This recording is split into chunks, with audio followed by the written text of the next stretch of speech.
टिहरी बांध विस्थापितों की एक बैठक जिलाधिकारी धीरज सिंह गर्ब्याल की अध्यक्षता में रखी गई। इस दौरान विस्थापितों ने कहा कि हमको 43 साल हो चुके हैं, अब तक भूमि धरी का अधिकार नहीं मिला। हमने अपने खेत खलियान, अपनी जन्मभूमि, अपने पूर्वजों की भूमि टिहरी बांध को समर्पित कर दी।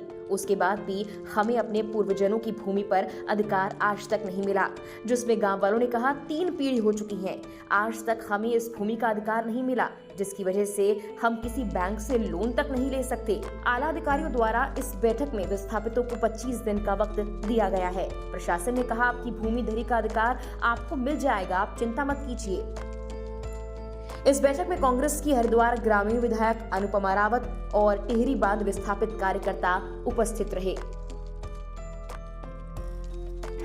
मैं आप सबको बधाई देना चाहता हूं, आपने विस्थापित को भी, कि हम सब एक हैं और ये भूमिधर हमें दे, कोई दिक्कत हमें नहीं है। बाकी आप प्रमुख जी से जो बैठक हुई है बड़ी मतलब हमें उम्मीद जगी है कि हाँ हमें आगे जो भी कार्य सरकार जो भी फैसला सुनाएगी हमें अच्छा लगेगा।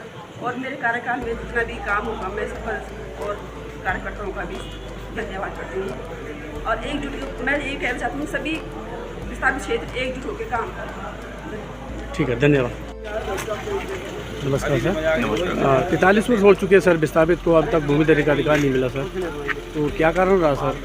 हाँ, उसमें विभिन्न व्यवधान आते रहे बीच में, खासतौर से ये जो पथरी का फॉरेस्ट वाला इशू था वो उसकी वजह से बहुत सारी प्रॉब्लम्स हुई हैं। लेकिन आज डीएम साहब की अध्यक्षता में ये जो बैठक हुई है इसमें बहुत ही सकारात्मक और एक निर्णय लिया गया है कि जो क्लियर है उसकी हम लोग फॉरेस्ट केस तुरंत भेज रहे हैं और उस पर डीएफओ भी सहमत हैं और ये इनका जल्दी कराने के बाद इनका करा दिया जाएगा। जो अन्य भाग है 2, 3, 4 उनका भी प्रक्रिया हमारी गतिमान है। तो आज हमने ये निर्णय लिया और अपने स्टाफ को ये बताया है कि एक गाँव पकड़ के करें, क्योंकि राजस्व की भी थोड़ा सा कमी है, उनकी भी दिक्कत हो रही है, उतना काम नहीं हो पाता है। तो उसमें ये हुआ कि हमने एक जो छोटा गांव है सबसे भाग 4 उसका कर लें, तो उससे हमारे कर्मचारियों का भी मनोबल बढ़ेगा कि हमने कुछ कर लिया है। और पिलर्स की बात है तो हमने फिलहाल व्यवस्था करने की बात कही है और बाद में टीएसपीसी से भी हम धन लेते रहेंगे, लेकिन हम भाग 4 का तुरंत अभी शुरू करने जा रहे हैं। ये हमको निर्णय लिया है, उसको प्रोसेस में हम लोग काम करना शुरू कर दे रहे हैं। 7/4 को आपकी मीटिंग रखी गई थी विस्थापित क्षेत्र में, तो आपने 15 दिन का प्रोसेस दिया कि 15 दिन में हो जाएगा, और अभी तक नहीं हुआ सर। 7/4 मीटिंग रखी थी आपने चुनाव से पहले, जब इन लोगों ने धन वो ये था कि उसमें हम लोगों ने जो प्रस्ताव था उसमें ये तय हुआ था कि हम लोग इसको शासन में प्रेषित कर देंगे विद इन टाइम, शायद 15 दिन का टाइम उस टाइम हमको ध्यान आ रहा है। तो वो हम लोगों ने बाकायदा प्रेषित भी किया था और कापियाँ सभी को दी भी थी, पर वही बात है कि उस पर फिर कार्रवाई कुछ भी नहीं हुई। लेकिन हमारी तरफ से उसमें कोई ढिलाई नहीं की गई और समयबद्ध तरीके से हमने भेज दिया। कब तक होने की उम्मीद है सर?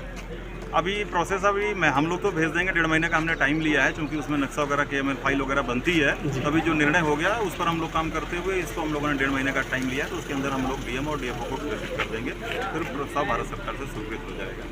नमस्कार सर। ये विस्थापित को 42 साल हो गए, अब तक भूमि धरी का अधिकार नहीं मिला था, ये काफ़ी दिक्कत आई सर। इसमें देखिए जो लैंड टेरी विस्थापितों को यहाँ पे अलॉट हुआ था वो 70 के दशक में उन लोग को अलॉट हुआ था, लेकिन अभी तक उनको भूमिधरी राइट्स अभी तक नहीं मिले हैं। तो इसी संबंध में मीटिंग्स हमारी 2-3 चरणों में चली है।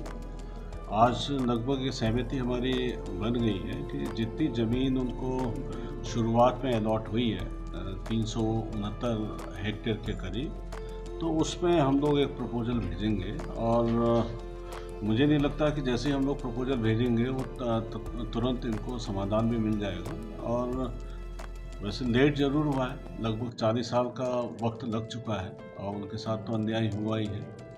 तो हम लोगों की एक आम सहमति बनी है कि जितनी लैंड का उनको पट्टा मिला था उसका हम तत्काल हम लोग भेज देते हैं और उनको जल्दी से जल्दी कि हम इस प्रोसेस को 1-1.5 महीने के अंदर आगे भारत सरकार को भेज देंगे। तो मुझे पूरी उम्मीद है कि ये कार्य जो है जल्द होगा और जो इनका इतना बड़ा बलिदान है उसका हक जो है अब इन विस्थापितों को मिलेगा, क्योंकि ये हम नहीं भूल सकते। राष्ट्र के लिए इतना बड़ा बलिदान है, राष्ट्र को बिजली मिल सके, दिल्ली को पानी मिल सके, इन लोगों ने अपना परंपरागत अधिकार छोड़ दिए, अपनी भूमि, अपनी यादें, अपनी धरोहर छोड़ दी।